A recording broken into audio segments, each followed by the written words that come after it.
berapa kuota perempuan bercakap sehari berbanding lelaki?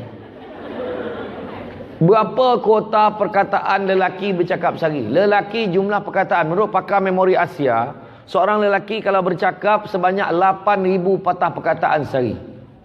Banyak tak? Tak banyak, ceramah dah habis.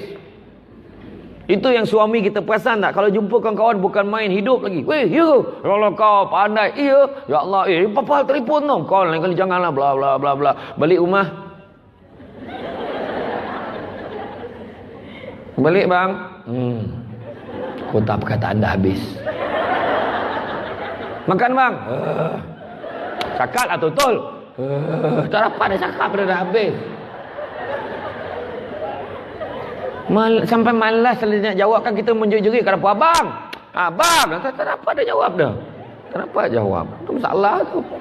Orang perempuan lah berapa patah perkataan bercakap sehari?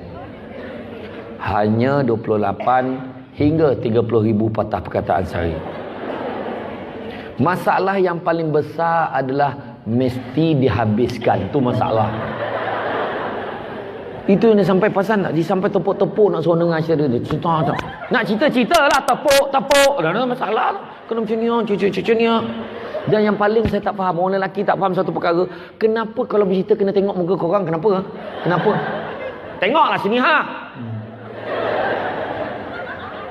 Orang baca surat khabar ni boleh dengar cerita je lah. Tengoklah sini. Tengok. Ada orang perempuan cakap bukan apa, dia macam puas tau bila orang tengok muka kita. Itu sampai telan-telan Elio. Tadi kan bang kan. Macam tu lah ceritanya. La ilaha illallah. Bercerita kena tengok muka. Tu antara beza dia.